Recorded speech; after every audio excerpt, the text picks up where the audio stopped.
Hello, everyone. My name is Sue Mosey, and I'm the president of Midtown Detroit, Inc. And I want to welcome all of you to our panel discussions that we're having related to our Cultural Center Planning Initiative. For those of you who may not be aware of this initiative, we have been working for about 18 months now with a fantastic design team, a number of local funding partners, and many of cultural center institutions on developing a connected physical plan for the Cultural Center District here in Detroit. So this includes landscaping overlays, lighting, mobility, stormwater, all kinds of other green infrastructure, as well as a digital transformational piece for the Cultural Center.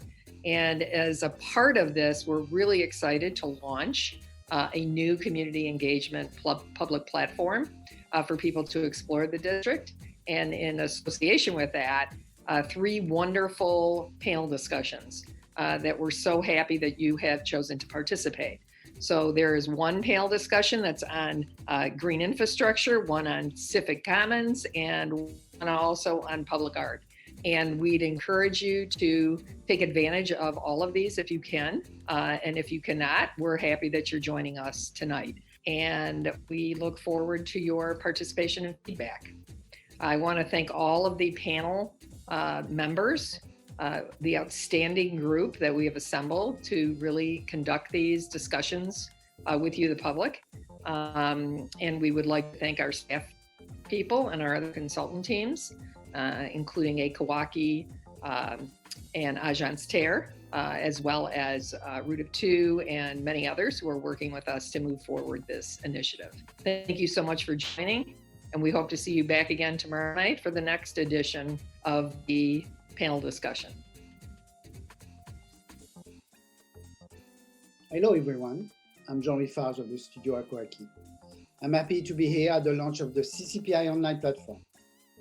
In the first phase of this project, our team produced an extensive analysis of site condition and institutional needs, and we're happy to share that work with you here. Hello, I'm Anya Sirota of Studio Akuaiki.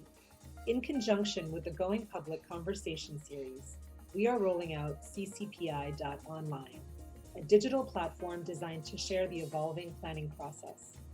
We've envisioned this platform as an intuitive urban design tool to spark conversation about the district's possible futures. We hope you'll explore and offer your feedback. Hello everyone, this is Olivier Philippe from Agence Terre in Paris. It is a wonderful experience working with a full range of institutions and people involved in this project. And as we pivot to the final phase of a guiding plan, we are delighted to continue refining the design with the district stakeholder institutions, the City of Detroit, residents, and the public. And now for the main event. We will travel to the virtual Carr Center for a conversation around the future of art in the public realm, hosted by director Oliver Ragsdale and moderated by Jessica Care-Moore. See you there.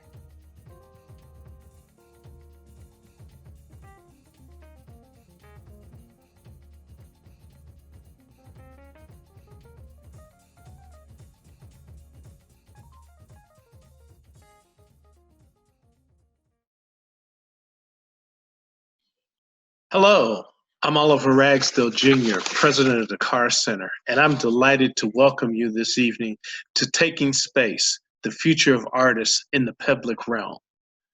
At the Carr Center and the Carr Center Contemporary in the Park Shelton, our organization is in the business of presenting, preserving, developing, and promoting African and African American arts of all disciplines within our multicultural community. We've been in our location in the Park Shelton part of the Cultural Center for the past just over a year. And in that time, it has been a time of opportunity and a time of challenges. Clearly, 2020 has been an incredible moment of challenges, but it's also meant opportunities for us. When we opened our gallery in October of 2019 with a special exhibition curated by the great Carrie Mae Weems, we had the opportunity and plans for a full season of exhibitions in the gallery. But in March, as we all know, all things stopped, and that changed our plans dramatically. But it gave our organization an opportunity to really think about and pivot into the world of virtual.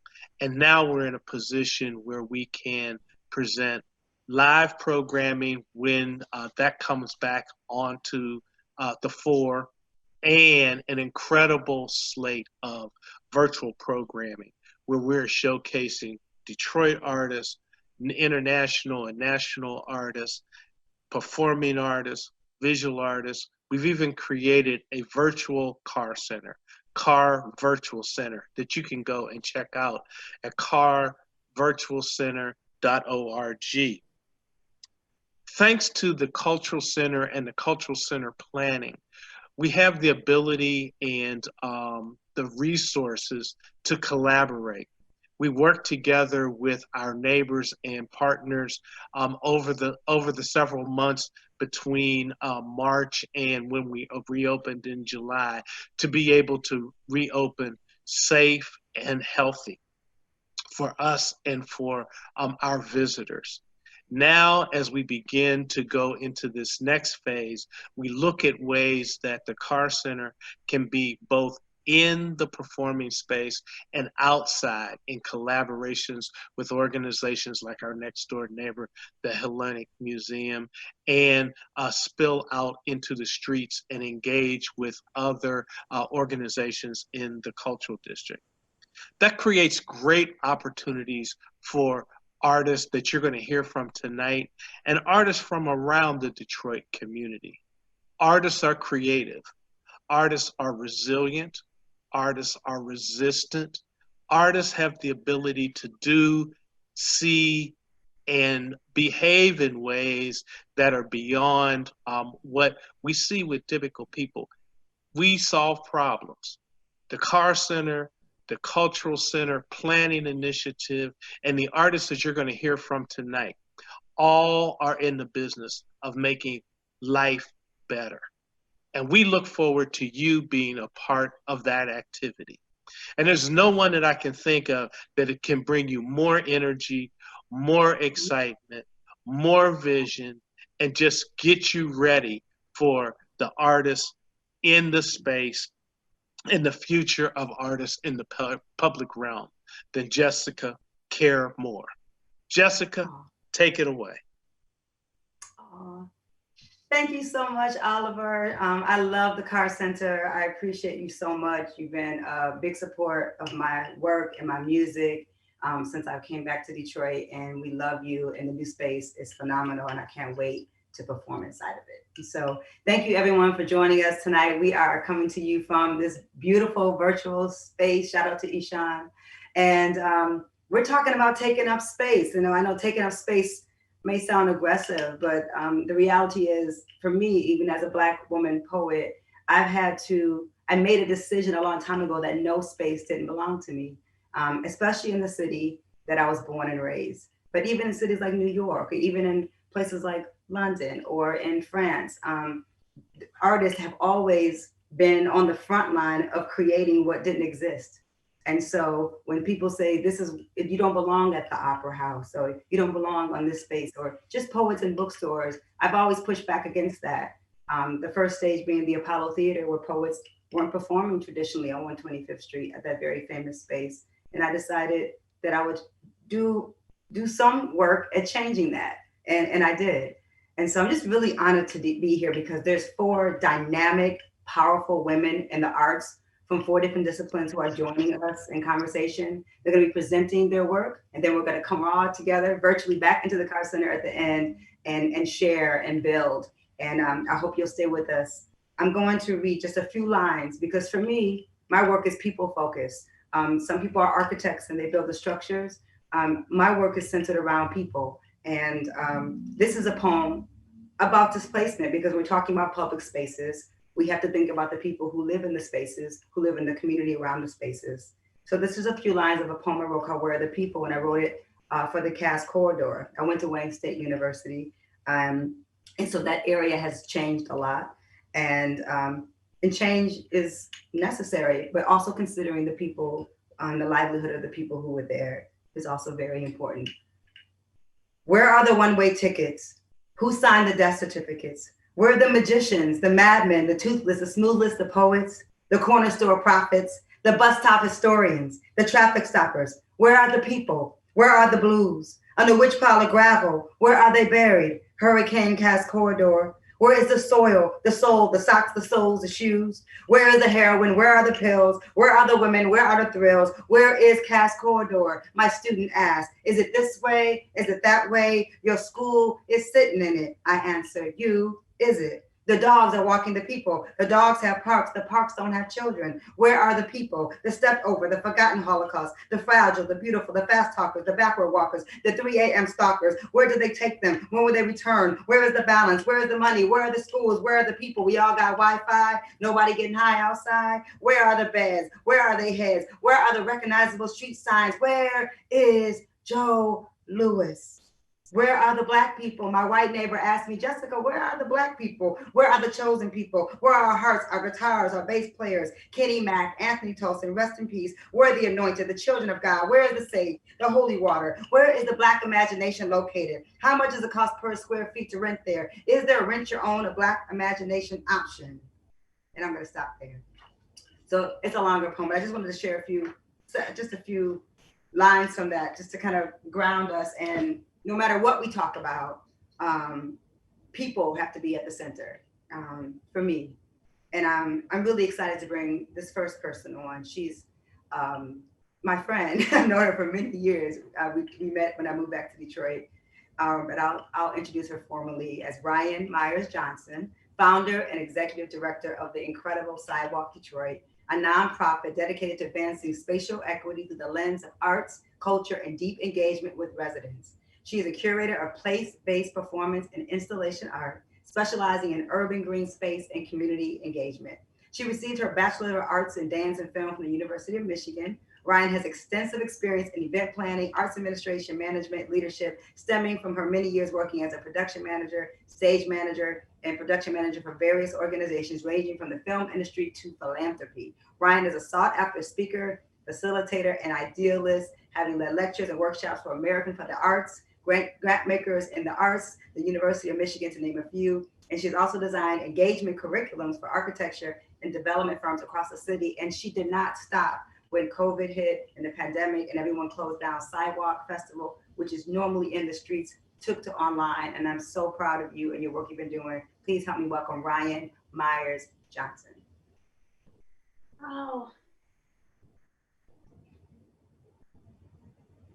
Hey, okay, thank you, Jessica. That was such a sweet and wonderful introduction. And I'm also really proud to know you and to have collaborated with you many times over the years. And thank you for having me on this panel. I'm really happy to join everyone in this virtual space. There's so many things to look at, even in my own house, as I kind of look at this virtual setup. But yeah, as Jessica mentioned, I'm Ryan Myers Johnson, and I'm the Executive Director, Founder, and Curator at Sidewalk Detroit. And as she mentioned, our mission is to advance spatial equity through the lens of arts, culture, and deep engagement with residents.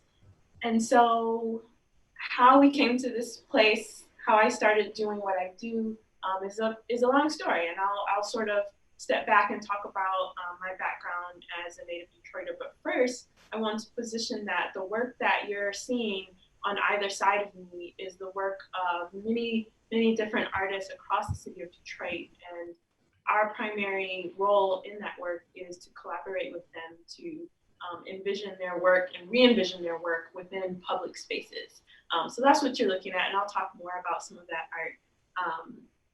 Yeah, I am a born and bred West Sider of Detroit, and really found that Detroit nurtured me as an artist. I had a really great experience growing up here and just really loved being a Detroiter. I spent a lot of time on the streets catching the bus from the far northwest side to pretty much downtown Detroit, where I went to Detroit School of Arts. And in those days, in the 90s, when I was in high school, we ended up walking to a lot of our performances. I was studying dance, and we would walk from our school, which was basically Rosa Parks and Grand River, to various places like the Opera House or to Music Hall, Fox Theater. And so I spent a lot of time just in the streets of Detroit, and also a lot of time in Detroit's green spaces. We have a number of huge regional and neighborhood parks, and all of that time on the streets really nurtured me, I think, as an artist, and influenced, what I wanted to explore in my practice. Going on to university, I ended up doing a lot of site-specific work. And so most people in the audience probably know, but if you don't, site-specific work is work that's created for a specific place, a specific time. And so I found myself really enjoying that, because for me, place-based work, site-based work can lead to, the ultimate democratization of art. It's really a mechanism by which we can remove a lot of the barriers, remove a lot of the gatekeeping, I guess, that's around art. So how do we dismantle these sort of institutions and systems that place art here and people over there? And so I explored that mostly as a dancer and as a filmmaker on my own, and I just ended up traveling a lot, ended up living in various places around the world, and just, loving the public realm and the public space. And so when I came back to Detroit, it was in the height of the financial crisis around 2008, that financial crisis, not over where now, but around 2008. And the narrative around Detroit is one that, has been around for a while and still endures, that Detroit is dangerous, Detroit is this thing, don't be on the streets, why are you going back, whatever. And for me, that was not my experience. As I mentioned before, I loved growing up here. Not to say that I wasn't without any hardships or difficulties, but the streets of Detroit, the culture, the landscape, the architecture, how people interacted with each other, those are things that gave me life as an artist. And I found that I really wanted to continue to push deeper into place space. How do we celebrate Detroit neighborhoods and Detroit cultures and being?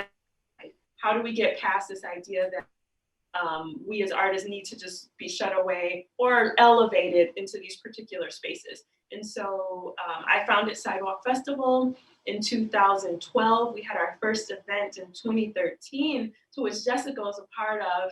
Her and I were able to do this fabulous collaboration in an alley. But in any case, the whole idea about Sidewalk Festival was we would go to a place close to where I grew up in Old Bedford of Detroit, and celebrate the space as it was. So you'll see lots of images of people dancing without a lot of extra interventions on the street, in alleys, in parks, in storefronts. That's the idea. How can we present these places and bring artists to a very, I guess, a literally even level with community members in which they can have deep interactions with them, as well as push themselves creatively. What does it mean to create outside of the theater space? And so that's how Sidewalk Festival began. And so we're in our 8th year, and we'll be moving on to our 9th year next year. And so each year we curate the work of 40 to 50 artists.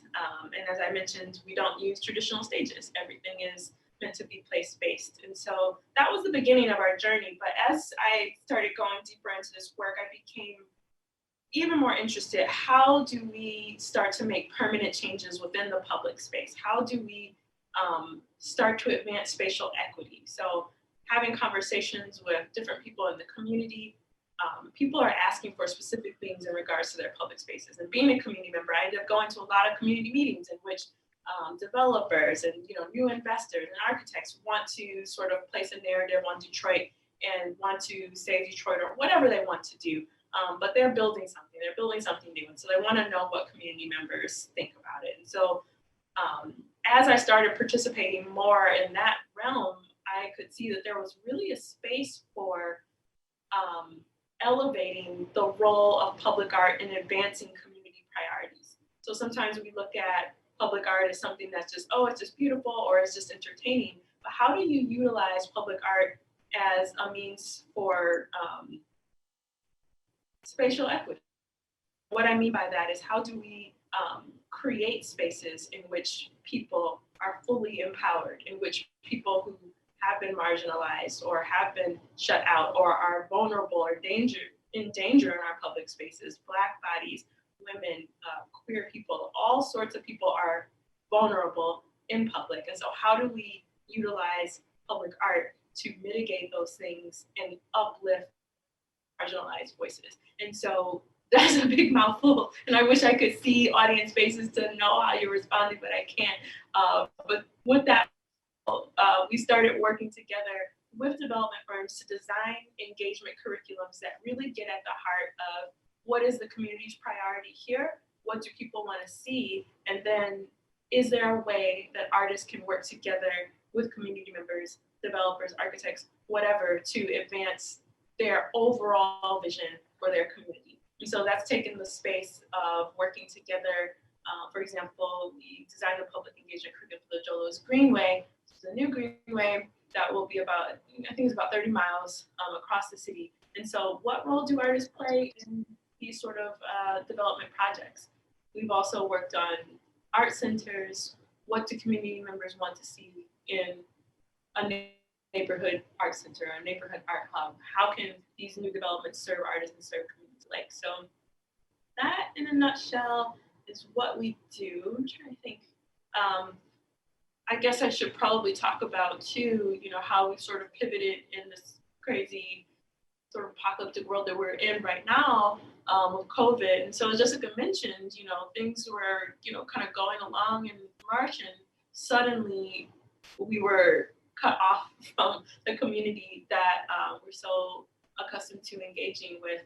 Suddenly we have to be in our houses. Suddenly we can't gather. And so we launched a few new programs actually. One is our online artist residency, in which we commission artists to create work within their home space. So it's still place-based work, but what does a home space mean to you now that you can't really leave it? What does it mean to connect intimately with your fellow artists and community when you can't be close in the way that we're accustomed to? And so that online residency ranged from a couple of classes, multi-week events ranging from yoga in the park to original premieres and such. Additionally, you'll see some images from our neighborhood mobile art series, in which we brought in artists, primarily musicians, to go directly to neighborhoods to create and have neighborhood-based concerts, basically. And that was called Now Future. We asked artists to think about what's going on now and what's the future that they want to see, because we're in this kind of time of tumultuous change in our country. I think that's about what I'm about. I'd be happy to talk more at the end, answer any questions. And I guess with that, I'm going to pivot it back over to Jessica. Thank you, everyone. Thank you, Ryan. You're amazing. I love the idea, of home as the new performance space, because I'm actually sitting in my living room where I do all of my readings and performances and talks now. So it definitely has changed a lot. I'm really, really excited to bring, and we will bring you on later to talk more, promise. We're all gonna come together and chat it up. And to bring on this next incredible woman who I'm excited to know now. Anya Serrata is an architectural designer, researcher, and educator. As founding principal of the award-winning Akoaki, she works at the intersection of architecture and urban design. Her collaborative projects, created through a distinct synthesis of aesthetic, social enterprise, and cultural programming, have established a reputation for innovation in the urban realm, ranging in scale from scenographic interventions to experimental building typologies and neighborhood plans. Akoaki's explorations have contributed to numerous international exhibitions and publications. She is currently on faculty at the University of Michigan's Tallman College of Architecture and Urban Planning, and she's really just a lovely person and super uber talented. Please help me welcome Anya Serrata.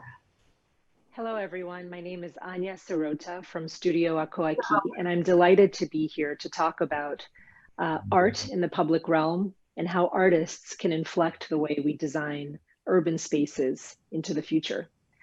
I've been working with Akoaki and Agence Terre on the CCPI project, the Cultural Center Planning Initiative, over the course of this last year.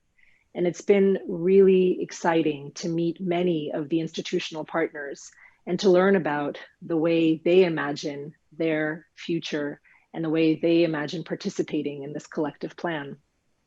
The work builds on what Akoaki has been dedicated to for the last decade or so, which is really exploring methods for creating inclusive, culturally inflected environments where everyone feels welcome. And this project in particular offers us an opportunity to think about those issues at an important urban scale. At the competition phase of this project, our team did something unusual, which is we presented a diagram or basic elements that we hoped could be adapted, curated, and reimagined through input from each institution. In other words, rather than producing a finalized solution for how institutions should share cultural infrastructure, we asked for a robust engagement process where the elements could be adapted for everyone's future thinking and future aspirations. So this year has been revelatory, exciting, challenging in understanding what that collective vision might look like. We understand that cultural infrastructure is something that brings people together at different scales. We think about the users in the daily life of the city, the quotidian, the residents that are directly in contact with this district, as well as the city at large that could use and will use this district in the future. We also think about how the district can respond in the future to events that are guided by cultural programming and artistic practices that bring a plethora and a range of different generations, people, demographics, interests into the district. And then we also think about the very large events that can happen in the district, the ones that attract audiences at a regional, international scale. And how can we begin to create the infrastructure necessary to accommodate that broad range of activities and to make sure that everyone feels like they're welcome, included, and offered a possibility for engagement in that space. Temporality is very important, but so is the notion of community. And for us, community is the group of people that are directly engaged with place. It's the geographic localization of a context. It's the people that are involved, the staff that work in the institutions, the administration, the students that are connected to the 3 universities in the district. But it's also the city as a breadth of users that will engage invariably with their cultural district. We also think of community as a set of ideologies, a set of principles. We might share community with people that are not necessarily in the same space as us, but share a value set and believe that being together around that shared value set can pop the social bubbles that have been keeping us apart.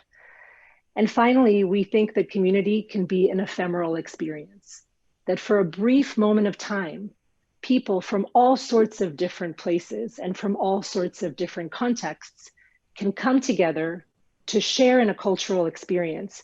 And for that brief time, they do create community. So we're designing a space that can accommodate all of that variety of uses and ensure that it's truly a sustainable place in the urban ecosystem for years to come. We think that program and activation are at the core of this kind of work.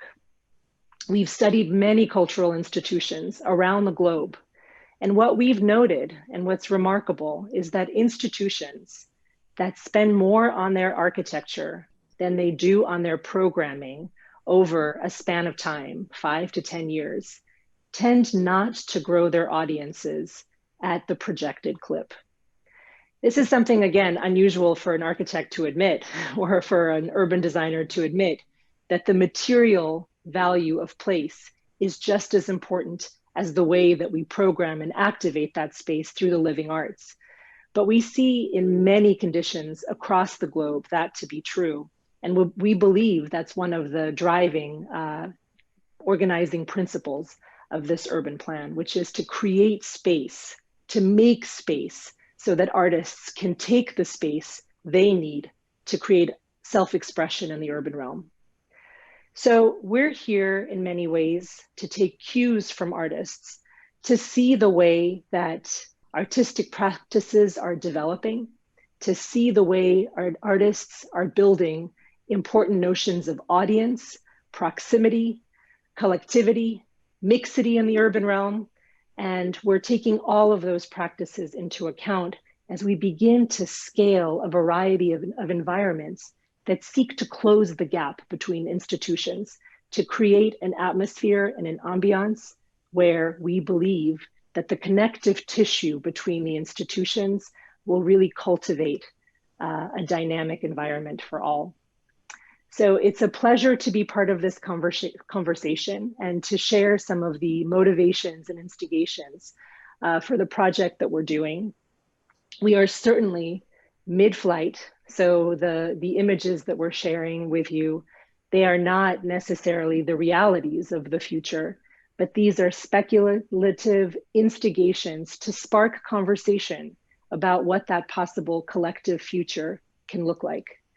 And as this project continues and as it takes shape, we really value input. So I hope that whether we're distanced and we use the platform to solicit feedback about the quality of the work, or whether we find ourselves in a unified space once again, there's no time like the present to illustrate the importance of our spatial connectivity, of our built environment in creating empathetic experiences for everyone to participate in.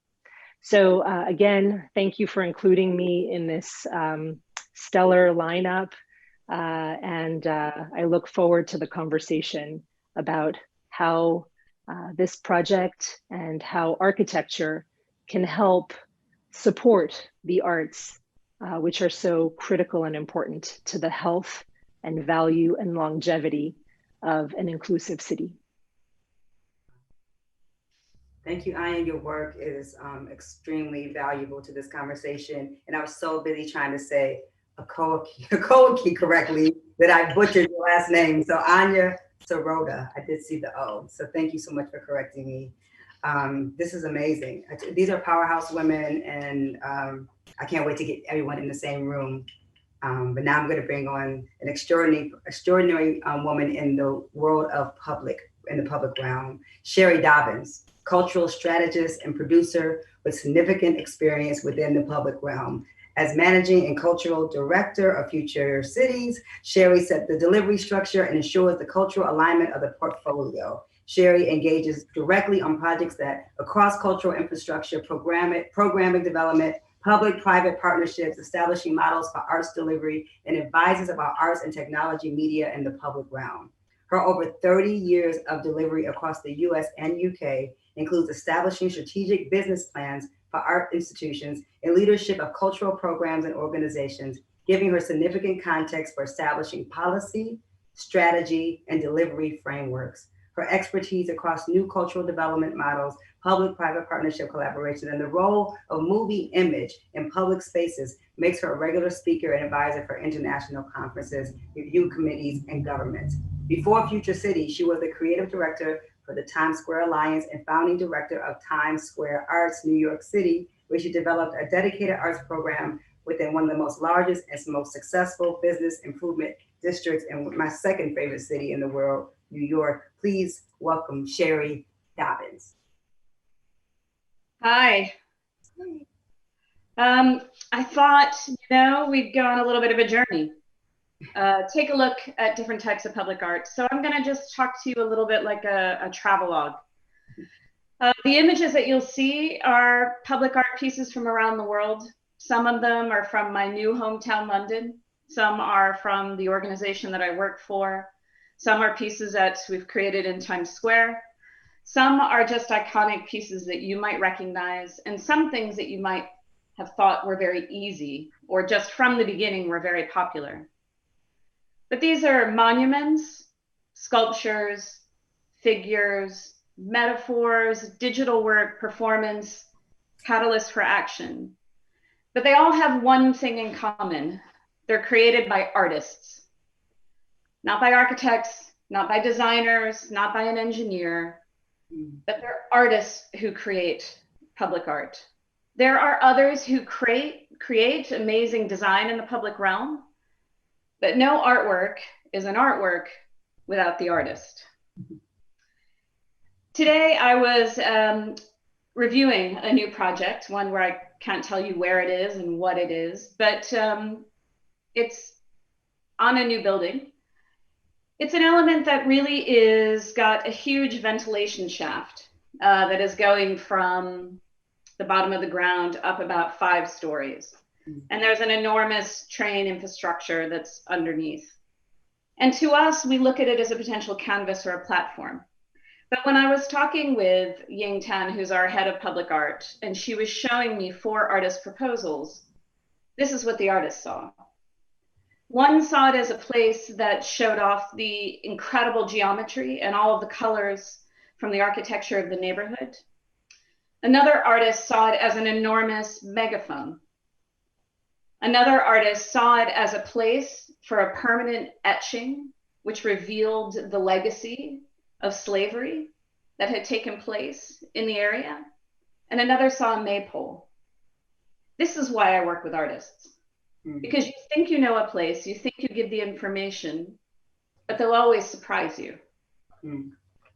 Yesterday, I introduced some incredible individuals who are international theater producers, filmmakers. They're doing something called The Walk with Amal. This is a 4-month performance piece. It is a 3-meter puppet that is representing a 9-year-old refugee girl who is walking all the way from Syria to the UK. The character is looking for her mother. It's been created by the same people called Handspring Puppet, who created the piece War Horse. And we were talking to this white, British, corporate, digital media executive who controls the giant billboard in Piccadilly. And what he revealed to us actually is that his wife came to the UK as a 10-year-old girl and as a Bosnian Muslim refugee. When I was in Times Square, we had a communist artist, Stephen Lambert, who created this piece called Capitalism Works for Me, True or False. And we did it in 2013, and that was the time that the US government had a shutdown. And the idea was that you would vote about whether capitalism worked for you. And you engaged in a conversation with the artist about this. And through that, you would admit whether it truly had or not. A homeless person engaged in this process, and he surprised us by explaining that he actually thought that capitalism worked. 2 traders who were walking through the area, who obviously had such a sense of self-pride, waited until the artist turned his back and then ran up to the buzzer to make their vote. So in one way, they were very machismo about what they did, but in another way, they couldn't actually talk about it publicly. When we were working on that, and I would brief all of the staff in Times Square, it was our sanitation staff that engaged me in a discussion about economics that I couldn't possibly help either answer for them or control. And they said, but Sherry, you're an expert. And I said, on public art, not economics. We had a performance artist, a South African performance artist named Robin Rode, and he said for Performa, Performance Art Festival, that he wanted to stage a Schoenberg German expressionistic opera in the center of Times Square. And when he explained the plot of it, it was so obvious that it was perfect for Times Square because it was a woman battling with the pressures of contemporary society, feeling like it was weighing down on her. And despite it being an obscure opera that opera goers don't usually go to, and it being November and winter, it actually stopped everybody to watch this because most people haven't seen a live orchestra playing. Most people haven't been close to an opera singer. And it made us realize that if you have the right work in the right setting, you just never know who's going to engage. When we would do the opening of the Metropolitan Opera broadcast in Times Square, every person who would show up, people who came for 12 years in a row, would surprise you. They broke every stereotype of what people thought opera goers were about. Age, background, wealth, education. I had security guards who planned years in advance to work that particular night because they found the experience so special. So it's important to remember also that sometimes people don't take to something right away. Anish Kapoor's piece in Chicago is held up as this exemplar. But the reason why it was called The Bean in the beginning was not out of love. It was as a joke. But it's now become one of the most important pieces that we refer to. In Liverpool, in the UK, there's a piece called The Lamb Banana, and it literally is a combination of a lamb and a banana, and it's a big yellow thing. And for years, Liverpudlians screamed about it and didn't understand why the city had spent the money. And so the city finally decided to remove it. And then the people rose up and rebelled and said, no, but this is ours, and actually did a crowdsourcing campaign to keep the work. You know, so can you have Laurie Anderson do a concert for dogs in the middle of winter? You know, yes. Can Yoko Ono's work, Imagine Peace, when you bring a chorus of volunteers to sing Imagine together, stop the world from ending? Yes. Rashad Newsom had to bring African-American marginalized gay rappers into the center of Times Square and put their work on the screens in order for them to be accepted by their music community. JR, this French artist now that everybody will refer to, was just a graffiti artist and worked against the system. Now he's become a civic champion. Mm. And really, you know, when COVID hit, it was the artists from day one who immediately started to open up their homes, their creative expressions, and figure out a way to communicate with us. Yeah. When I was working with a very conceptual artist in the middle of a park in a suburban place in the UK, and this is a place where the unemployment had risen to 25%, they had a high teenage pregnancy rate, and there was a real concern about individuals connecting to their community. And I was standing in the park with this project wondering if it was too obscure. And this older gentleman who lived in the tower blocks came up to me and he said, "Isn't art wonderful? I do this walk every day and have for 25 years. But today I experienced something that I hadn't before. Today I was surprised." Mm. It's really crucial that you don't assume that you know what people will like and what will interest them. Yes. It's important that you don't assume that the work has to answer every single question. Mm. So when you work with artists, set them a challenge. Do some research, not to tell them what they have to do, but to excite them. Ask questions, trust, and realize you have to risk. People say you can't figure out what is good art, or who can say that, but that's not true. What is good art? It's something that you couldn't have seen for yourself. It's something that's crafted with care and respect. It's something that is responsive to place. And also it leaves room for people to be surprised, to make up their own narratives, to create their own memories, histories, and meanings. Right. And usually it begins by making you a bit silent. Maybe you've gasped, maybe you've laughed, maybe you've sighed. It speaks first. And it's created by artists. Thank you, Jessica. Oh, no, thank you, Sherry. And yes, can we just say, please bless the painters and the dancers and the poets and the MCs and the painters who took their art online to keep us all sane through this incredible time during this both these pandemics we've been facing. Thank you for your expertise and your brilliant mind and for being here with us. I cannot wait to have this conversation. I have a formal bio I'm going to read, and then I'm going to say what I want to say about Sydney James. Detroit bred and based fine artist, muralist, and 2017 Kresge Fellow Sydney G. James earned her BFA at the College for Creative Studies in 2001 and began her career as an art director in advertising. Sydney headed to LA in 2004 to expand her career as a visual artist in the film and television industry and earned her master's degree in secondary education. Returning to Detroit, yay, in 2011, Sydney has become one of the newest leading creative voices in Southeast Michigan, exploring themes of the racial and gender positioning of the Black woman in America as last or least among others in society has been the central theme in Sydney's work recently. Her portraits and murals seek to reposition this narrative of the Black woman's visibility and importance, bringing them to the forefront of the conversation. I would just want to add that Sydney James is one of the most important visual artists in the country, in the world. It just happens to be based in a place called Detroit. I'm honored to call her friend, comrade. I'm moved by her work. She blows me away. Her spirit, her energy keeps all of us going here in our city. And I love her very much. Please help me welcome Sydney James.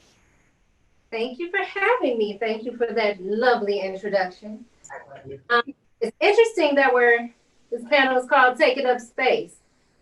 So when you think about space and the word taking, I feel like, especially in the midst of gentrification or reclamation, however you want to call it, I feel like Black people have to take back our space.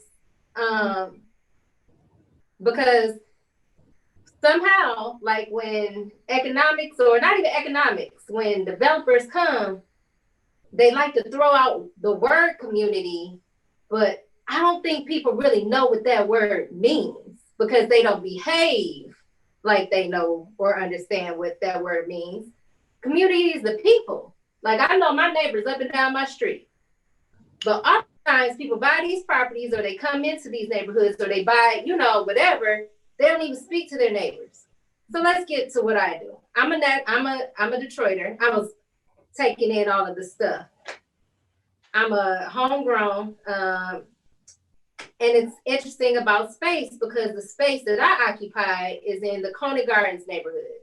It's a neighborhood where I was born and raised, but it's also a historical neighborhood in Detroit and probably this country. It's the first neighborhood where Blacks were allowed to own and build their own homes. So if you think about just the phrase, taking up space, we weren't even allowed in these spaces. Although we worked here, we had to live somewhere, but we weren't allowed to have equity in these spaces. So, and I know Ryan was talking about equity. How does art equal equity in these spaces? Well, from what I do, because I've only been a public artist 5 years now professionally. I've been a lifelong artist, but mural painting and public art is what I do mainly now.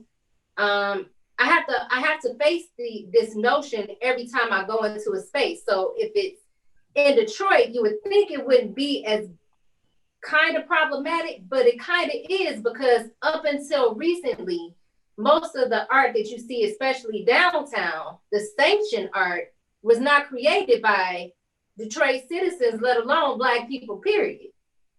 So, and that's the thing about space and community and art. Art should reflect the community, because that's how the community takes ownership of it. They participate in it when they feel that it's for them. Whether you see an image of just all colors, or what I do with full-blown portraits on a big wall, as long as the person feels like, oh, this is made with intent for me, with community in mind, I feel like that's often lost in this new world of taking up space. I don't think a lot of times the people with the money care about the spaces that their intent is not with care. It's about economy, but not even the economy of the community, the economy of their pockets. So the space that I choose to take up, I make sure to put the community and my community of women on those canvases, because I want them to know, and I want the world to know that not only we're not taking space, we belong here. We belong in these spaces. And even if a paint stroke of mine, I'm claiming that space for whatever, it's almost like when I paint, it's like, okay, you're welcome here. And that's my intent every time I create something, whether it's a gallery painting in the studio of my home, or if I'm in Honolulu or Nepal, it's always, I have us in mind, like not just Black women, but if Black women are the nurturers of the world, then I have the world in mind. So it's interesting. It's very interesting being an artist that takes up space, because oftentimes too, you're supposed to be invited to these spaces. Graffiti artists, they take up the space they want. That's why they're so dope and badass, because they are fighting against a system that takes up space but doesn't want to give space. Yeah. That's the beauty. But I'm not a graffiti artist. I am a muralist. I do create work in public spaces and I make public art, but I have a strong respect for the source, and the source is absolutely graffiti culture, because they take what is theirs. Mm-hmm. They might not necessarily own it, but the city is ours. It belongs to the people. These structures, they belong to companies, but the people, we belong to each other. The space is actually ours. We cultivate the space. We make the space special just by our presence and how we commune and how we love in how we show love, whether it's in a poem, whether it's in a dance outside. I think that's the most beautiful thing I find about Sidewalk Festival, because it's about how you take up space in your own body, taking up space like on the street or anywhere where you might not expect that type of space to be taken or that type of space to be utilized in such a non-traditional way. What I do is pretty traditional, but what I paint is not.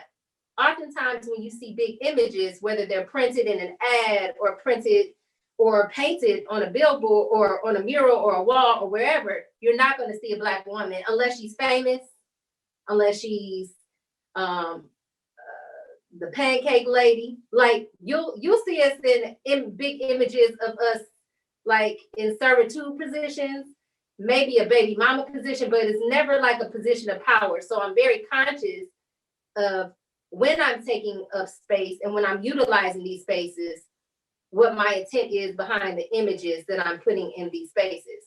I want to make everybody aware that we're here and that we're bigger than what we've been treated as. And we're not taking up space, we're taking space back because we belong everywhere. It's like Jessica said, you know, in her introduction, I made a decision a long time ago. I belong wherever I'm at. And oftentimes we don't get treated that way. Whether, and that could be in the city, if we walk into a store and we're not dressed highfalutin or whatever, we might be made to feel that we don't belong there. But the reality is we belong wherever we're at, especially if it's a public space. I ain't talking about walking into somebody's house because, you know, that's absolutely trespassing and it is a crime. So don't do that. But the spaces that are public spaces, we belong at. But also, if you think about spaces and how they're designed, whether they're artistic spaces, creative spaces, whatever it is. However, whatever the advertisement, they might not be welcoming or they might not feel welcoming to the community that you put them in. So we also have to be conscious of what are our outreach efforts that make this community feel like they belong here. Because many new structures or new developments downtown or Old Cass Corridor, Midtown, we're made to feel that we don't belong. Yeah. Like we get bad service, we get attitudes. Even in the advertisements, there's not a Black person in sight in this majority Black city. Or if we are, it's like 1 out of 20 people. It's the opposite of the demographic of the entire city in these advertisements. And the advertisements say you're not welcome here. It doesn't have to read it in real words, but that's what the picture says, because pictures speak by far louder than words, oftentimes, because everybody can't even read. Everybody definitely don't read with comprehension. So images matter, and how you treat your space matters, and how you welcome, how you treat the people that come to your space matters. So the idea of taking up space is such a broad conversation. So I just make sure that when I take up space, I do it the best way. I make sure the paintings will be definitely memorable, technically sound. So you might not like that I painted a Black woman, but you really can't talk shit about how I painted her because it's going to be painted well. I make sure whatever I do is good enough in that space where nobody will question ever. They would wonder why we weren't welcome to the space to begin with. That's my goal. So we can open it up to the group now. Hey, Jess. Oh my God, you're so amazing. Yes, take the space. And I mean, it's, you know, so everyone's gonna come back, and that's gonna take a moment, I guess, to get everybody virtually back into the room. But thank you so much, Sydney. This is why I love you. Your voice is so necessary. You're the girl with the D tattoo, you know, who I do know in real life. I love that the girl with the D earring. The girl with the D earring. Thank you. I'm saying D tattoo. The girl with the D earring literally transformed East Grand Boulevard. Like I send people up the boulevard now. And no offense to the person who did the spilled paint thing over the building, but Mike Banks from Submerge is a dear friend of mine. And we used to look at that spilled paint thing and go, wow, that's a lot of wall for some spilled paint.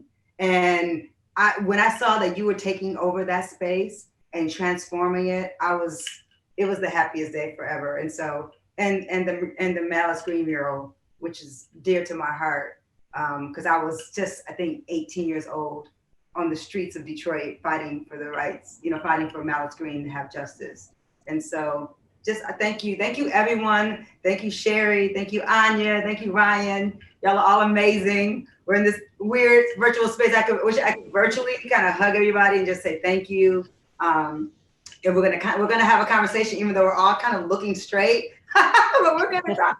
I'm gonna talk. There's Sherry this way, and there's Anya and Ryan. So, and like Ryan and Sydney are kind of like the queens in the front. We're like their court.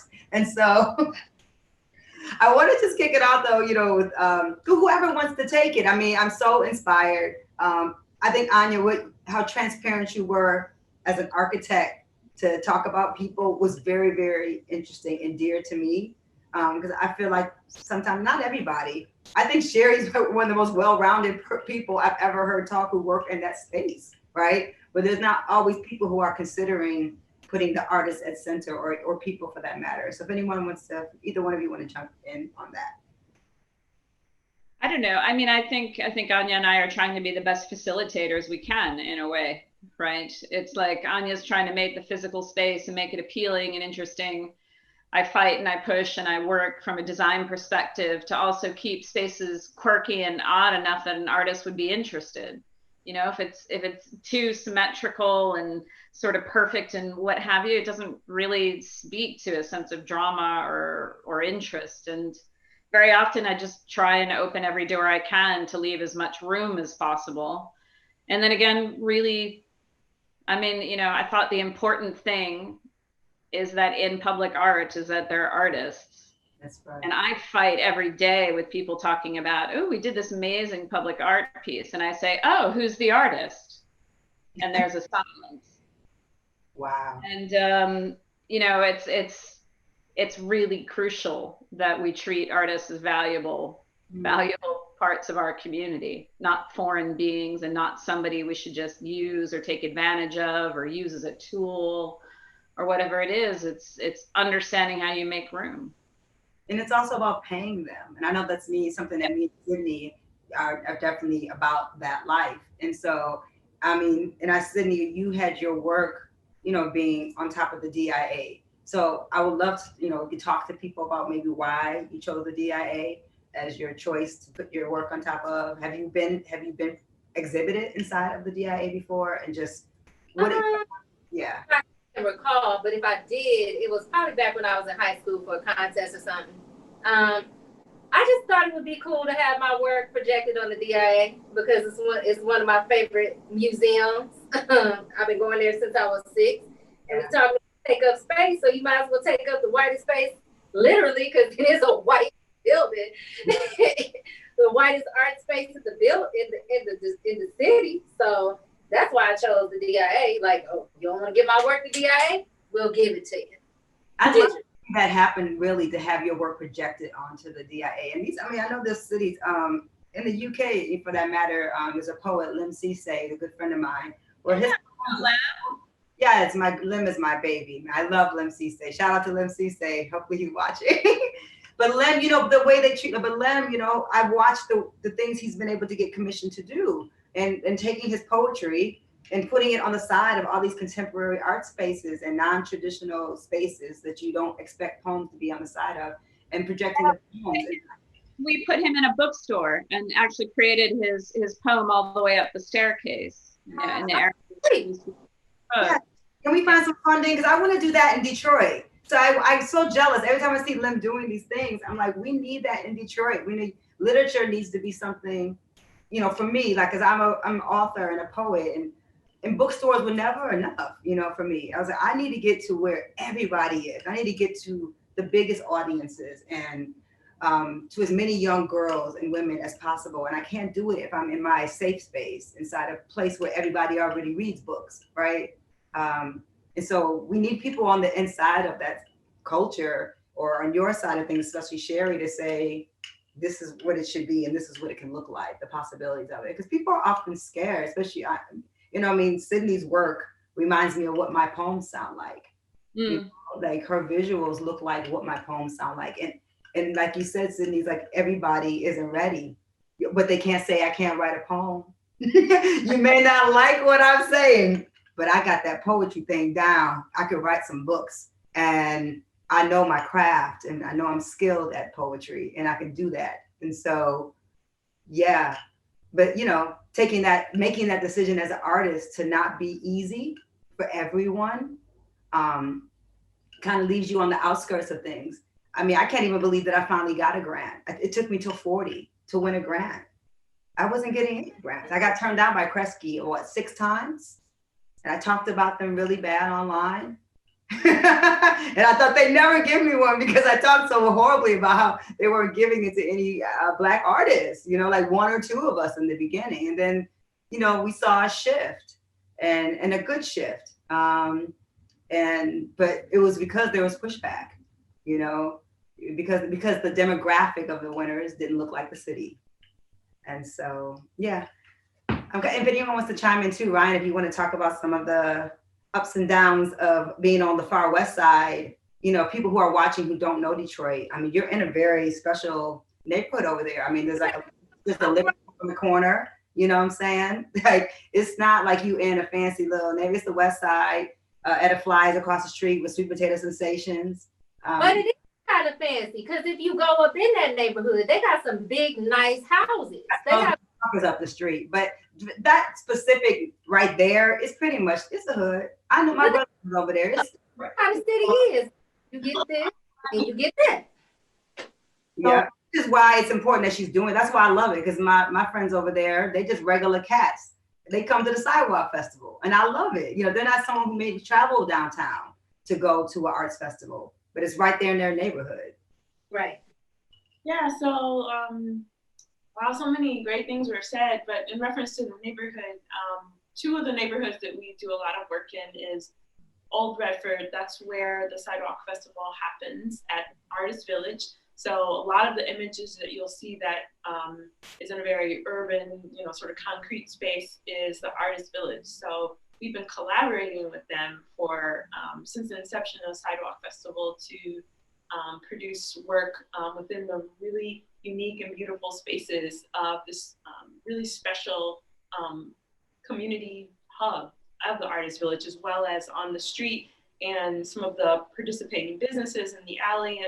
It's I don't know, it's an interesting sort of labyrinth of creative art spaces, mom and pop shops, theater, gallery spaces, but it is in, I guess, an economically interesting area. As Jessica said, some people might say it's the hood, some people look at it otherwise. I don't look at when I say hood, I don't look at it as a negative. The hood is good to me. Either, but there are some spaces, it's one block, you might say this is the hood, another block, you might not. So where was coming in, there's just kind of a lot of different economic statuses going on there, which is one of the interesting things about the community.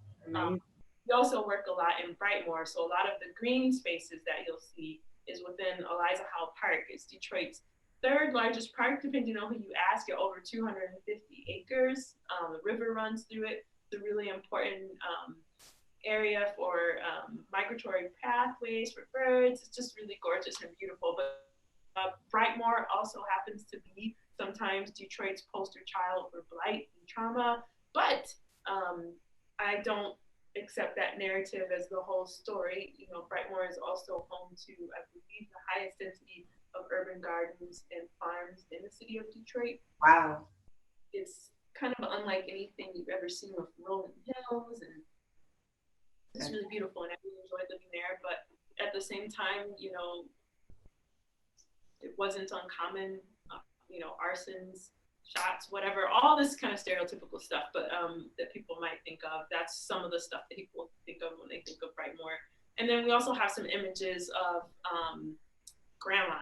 So we did one of our neighborhood concert series we did in the Grandmont Rosedale neighborhood. All of these places are within like 1 to 2 miles of each other, but they kind of, when it comes to economics and demographics, it's a really interesting place with a really rich and wild history. So it's not really easy to kind of encapsulate it all, you know, in one statement, because even within those distinct neighborhoods like Old Redford or Brightmoor or Grandmont, there are different blocks and neighborhood associations, and everybody is really, you know, got their own story, and that's part of, you know, what we want to do is really thinking about how do we elevate the stories of these places, and how do we commission artists that are going to engage with community members and tell those stories and uplift the place as it is.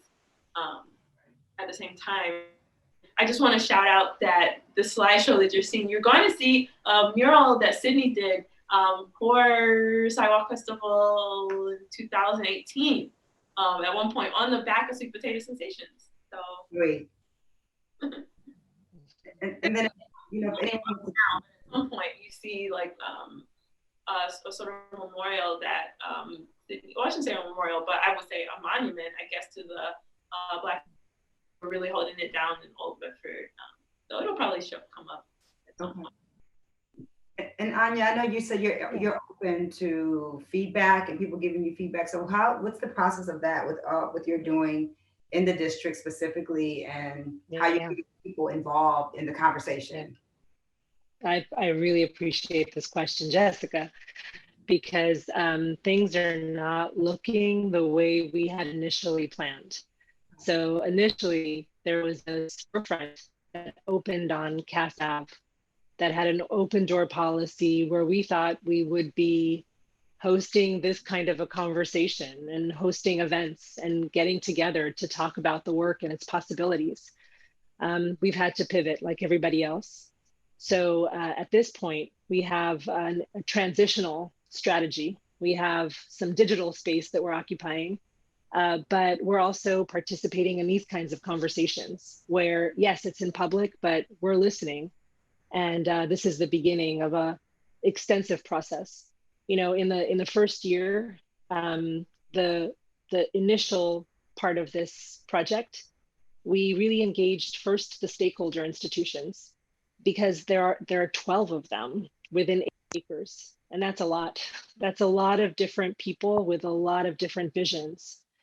For what they imagine public space to look like, and who they'd like to collaborate with, and how they begin to create a really vivacious and real and deep collaborative structure.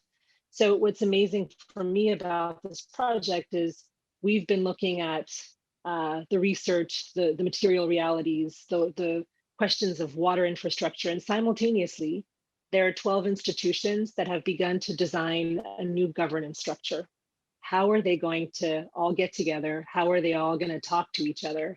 And that's been happening in parallel. So as that takes shape and our research takes shape, we all have to cross and seed each other's ideas, and then open up the space for more public conversation and more input. But if there's one thing if I could add, in addition to resources for artists, there's also the question of infrastructure for artists. And that, you know, to create ambitious projects, you need resources both to pay the artists, but also to produce the work.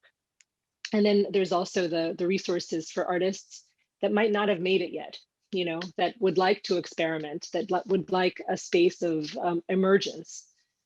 And in projects that we have looked at and researched and worked on before, it's amazing how sometimes when you put all of your resources solely into the architecture, but you don't look at the necessities, what is the infrastructural need that artists might have, the outcomes aren't as good as when you take those needs into account. So knowing what people need to be able to produce their work and to experiment and to collaborate is the next step for imagining all of these different spaces as being functional and evocative. Thank you so much. You know, if Sherry, we could get you in the conversation, where I'd love for you to talk about kind of, you know, for artists, the work that you do. You know, a lot of times artists are not in the same room with someone like you.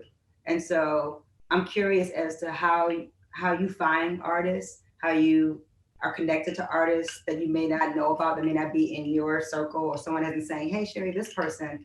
How do we fix that so that artists can find ways to do more work with people who do the work that you do? Because I don't know an artist that's not interested in Piccadilly Circus or a Times Square. Like a Sydney, just did this amazing campaign with Pepsi. I mean, that's important. It's important that she's not underground and grassroots. I mean, that's cool when you're just beginning, but she's not. And so now you expand. And just like me, I've written things with Ford Motor Company. Like, you want your work to be everywhere. You don't want to sell out, but you want to sell your work, and you want your work on a broader scale. And so how do we find ways to make that connection, I guess, more easy? Because I know you now because of this. And I know your work already. So how do we find ways to make that connection? I think that I would love for you to speak to that, because I know you've done that work. Well, it's never enough. It's also really been very painful the last 10 months, because the best way to know more is that I would continually go to events where I don't know anything. It wasn't just go to what you know. It was every time I'd hear of a venue or an artist collective that I didn't know about, I went, because I wanted to know what was going on. But it's never enough for a person.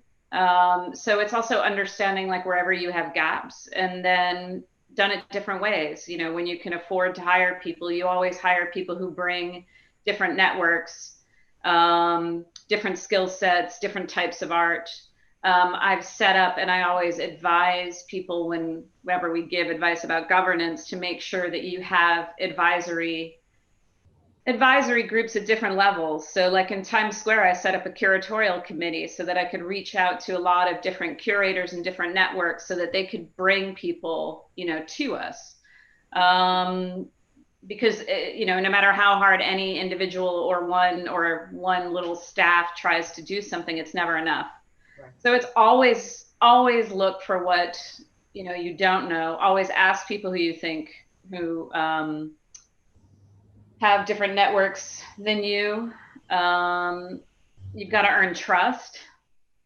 So you got to find ways, to take risks with people who may not have,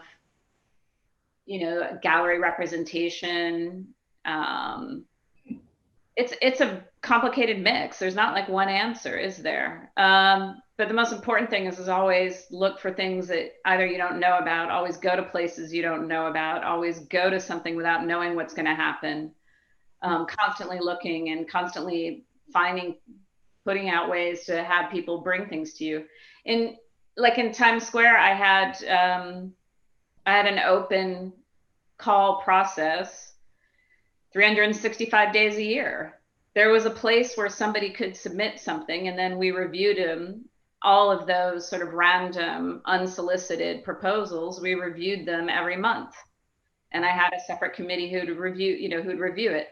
So it's understanding how you also constantly have a way that it's open, broaden that network so they're speaking, on behalf of you as well, bringing people to you.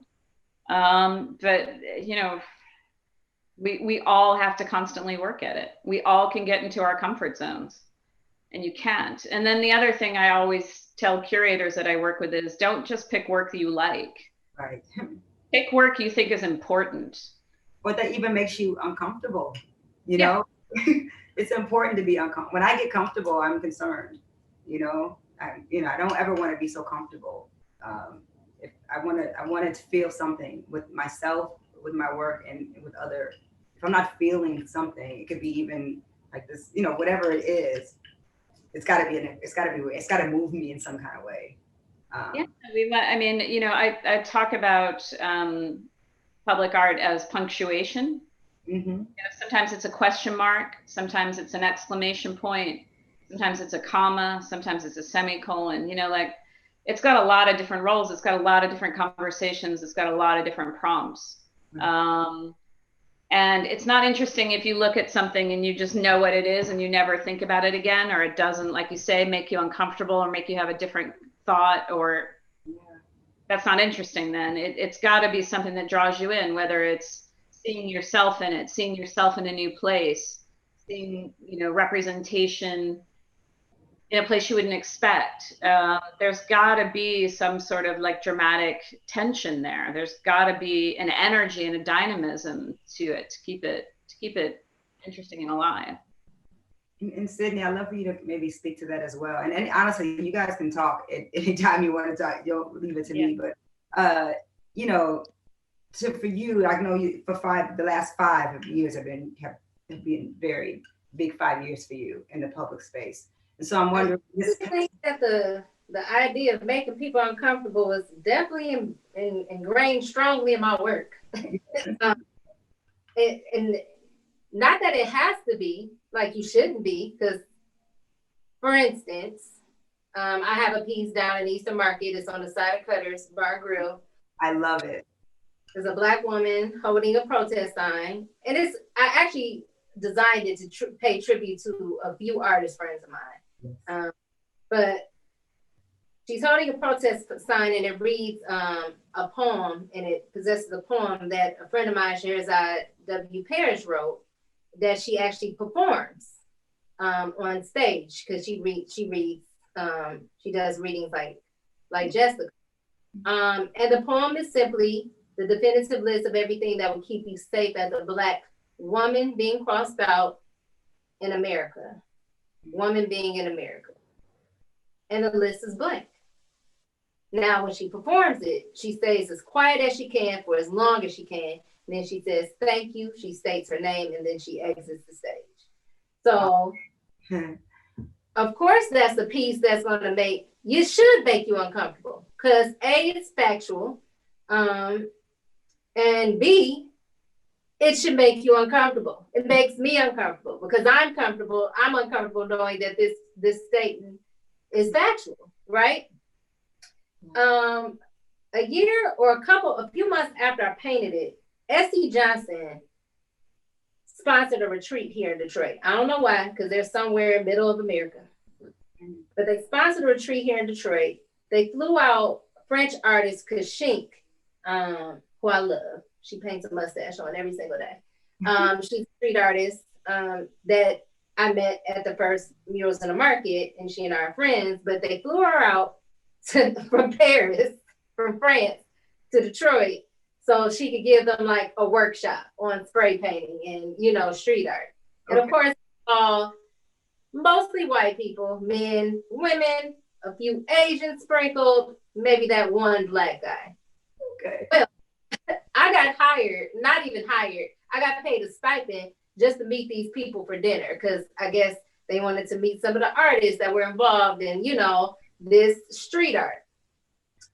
So I go to this dinner, and I'm disgusted with myself. I feel like I was a whore. I got paid to solicit myself. I felt dirty, right? I took the money, but I felt really dirty. I hope you ate too. I think I might have stayed for maybe 20 minutes. And I'll tell you why. So one of the head honchos guy, you can tell he's the head honcho because you know how to puff chest, loudest person in a restaurant. He says, oh, so you're one of the artists? I said, yes, I am. Well, which piece? Which piece is yours? I said, well, I painted the woman that's holding the protest sign. He said, well, which one was that? I said, the protest sign that read da da da da da. Oh yeah! He tapped his co-workers, his buddies' shoulder, yeah, remember, it was blank. The list was blank. And he laughed his ass off. Wow. So obnoxiously, so loud. I said, okay, this was interesting. And I just left. Wow. The motherfucker found humor in the most tragic thing on the wall in Eastern Market. He thought the shit was funny. Wow. Instead of having an uncomfortable conversation, I'm always more than willing to have it. Let's talk about it, because we can talk about how we can fix this thing. Because this is a problem, and it needs to be fixed. Yes. This isn't laughable because it's true. But in his mind, because he's probably from Utah, somewhere where The only Black people he know are his Black coworkers that probably moved there for somewhere else because they got this good job at SC Johnson. He probably thinks it's false. He probably thinks that he probably thinks is a man that thinks that the Black Lives Matter it's like that we're overreacting. He probably don't understand the protest. He probably don't get it because he don't see Blackness, or he doesn't see humanity in Blackness. Whatever the case may be, it was an uncomfortable conversation that should have taken place, but instead it was laughter. Wow.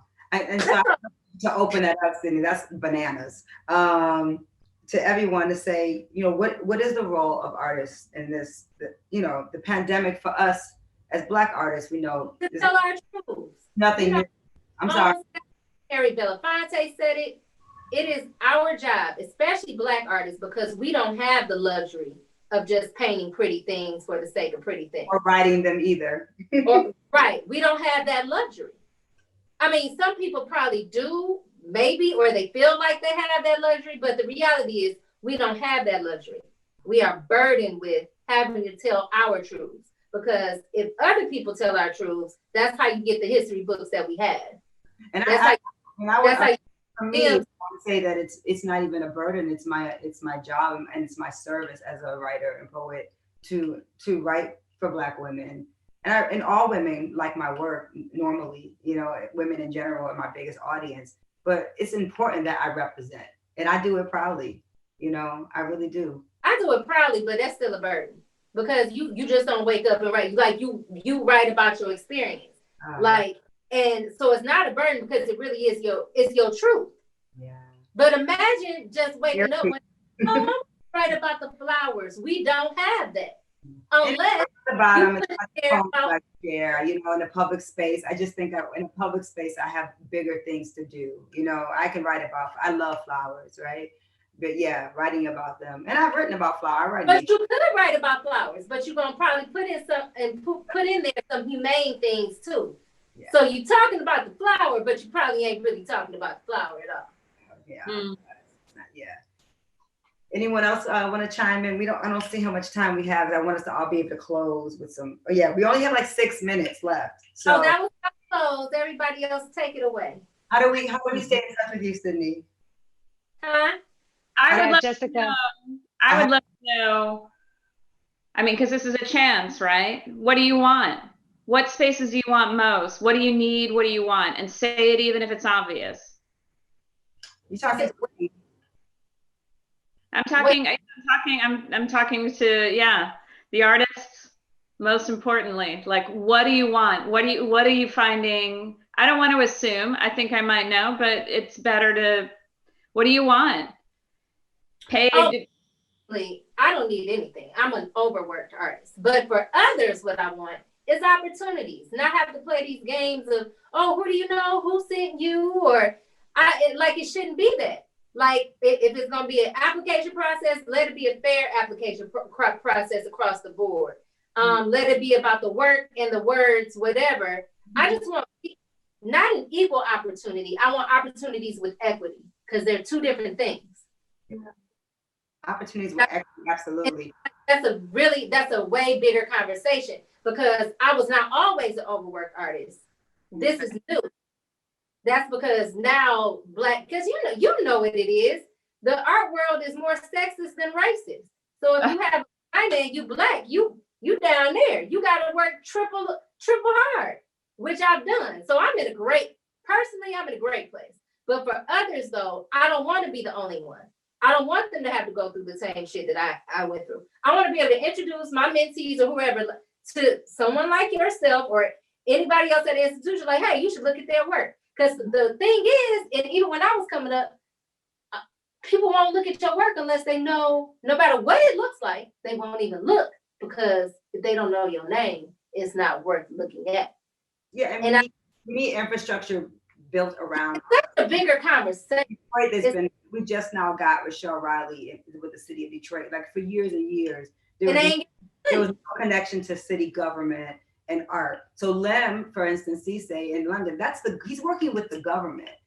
So working with the government to make sure that we're focusing on putting artists, like when you're asking what I want, is I want poetry and literature to be all over the walls in the city. I want haiku. I had a whole piece about Detroit love haiku where I had all my students writing haikus about how much they love Detroit. That shit should be all over billboards and so that we're making these spaces. And I want to speak to this about the students in particular who mean so much to me here in Detroit that never go inside these spaces.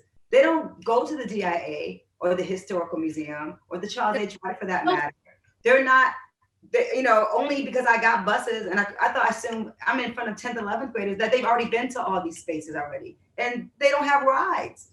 Their parents, they got single parents. They don't even have, the buses suck. After it gets late, dark, fast in the winter. So I want art to be, and it can't be just in downtown, right? We need art in the neighborhoods. Go ahead, Cindy. And we need access. That's what I want. I want access. Yeah.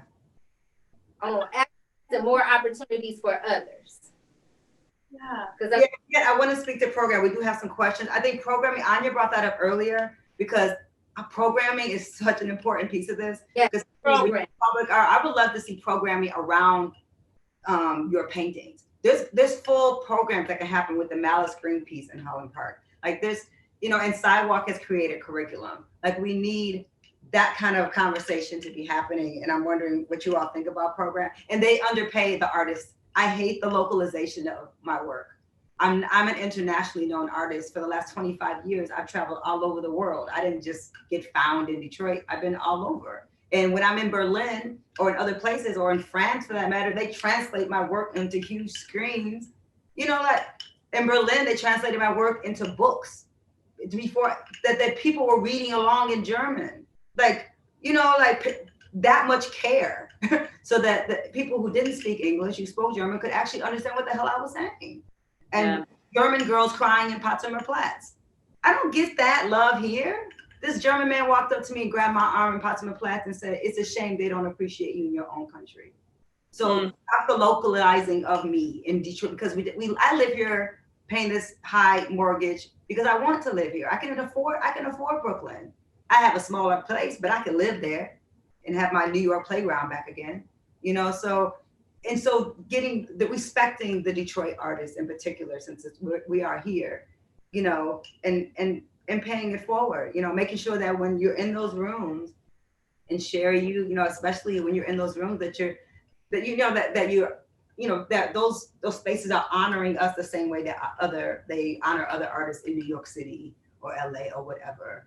Because a lot of times we're just treated as, I fought against that. I'm a Detroit-based poet, but the local thing comes with local money. And I have global bills. So I need global money. Well, you're doing international work that's Detroit-based, and you're doing it in Detroit, and there are many ways. But yeah, I think it's good to keep stating the obvious about what's needed. Because unless people hear it over and over and over again, or they go, "Oh, I kind of assume," gotta say it. Yeah, we need that money. Gotta say it. Give Rochelle Ronnie some money. Yeah. The cities, because of the COVID, we got hit, so they got hit like everybody else. It's hard. Yeah, I very often have had to say, well, plumbers don't do it for visibility. Exactly. They do it because it doesn't do it for visibility. Your lawyer doesn't do it for visibility. Nobody. Really, I think artists are the only legitimate profession that can make under minimum wage. Right. And that people think should be working for free. Yeah. Like that's the mindset. Yeah. Or I had grants. Couldn't pay the artist as much as I had to pay the technicians and the intern, because they were protected, but the artist wasn't. Foreign Arts Council, that's not okay. No, it is not.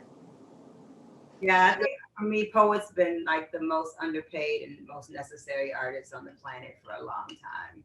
And a lot of my friends who are poets often have to teach to really make a living. And it's not been my path. I've been blessed to be able to make a living as a poet, which is really crazy. But I also am an interdisciplinary artist and learn how to Detroit hustle. And I know how to I move myself into spaces that are not traditional for poets. And someone has asked inclusive, we're past our time, by the way, so we're gonna close. But inclusive mean, what does inclusive mean for the design team and panelists, making this district inclusive? What does that mean for the design team and the panelists? What does inclusive mean? Inclusive means include the people that live here, Black people, Black qualified people, because just because you black, again, you gotta be qualified. Just because you Black don't mean you should just be able to walk in and do something that you ain't qualified to do. And excellent. But definitely, like, the people, like, include the people. Inclusion means include the people that you're building it for, and that's us. That's the city. That's Detroiters. Anybody else want to take a stab at that? We are closing. We're over time, so I want everyone to be able to have a last word. Ryan, you've been quiet, so I want to ask you. So many good things have been said, but in regards to inclusivity, there was during your talk, Sydney, you talked about the places belonging to us. And I really think that that's maybe what people are getting at when they talk about inclusivity, or in any case, it's what I'm thinking about is less about who do we include, but how do we honor the power and the strength that is already in a place, and how do we see and really uplift the people who are already here, the artists that are already here, knowing that these spaces are ours. And this is talking about a Detroit space. So when we think about public spaces in general, in America, like how much freedom, how much power, how much equity do most of us experience in public spaces? Most of our public spaces are over-policed and over-regulated. So, wow. Wow, that's so true. Thank you. They are. And then honestly, it's deep because, I live close to me and so we all live close to downtown. And, for 8 years I was in Corktown, and it's interesting to me, like what's considered, safe and for who, so like when the Red Wings play, right, and the Tigers play, I don't feel as safe downtown, right? Because that's when white folks are drunk. And so it's a place where I've had some interactions that weren't nice with people who don't live in the city, who are coming just to watch sports games, get drunk and drive home to their suburban house. And so, safety is relative.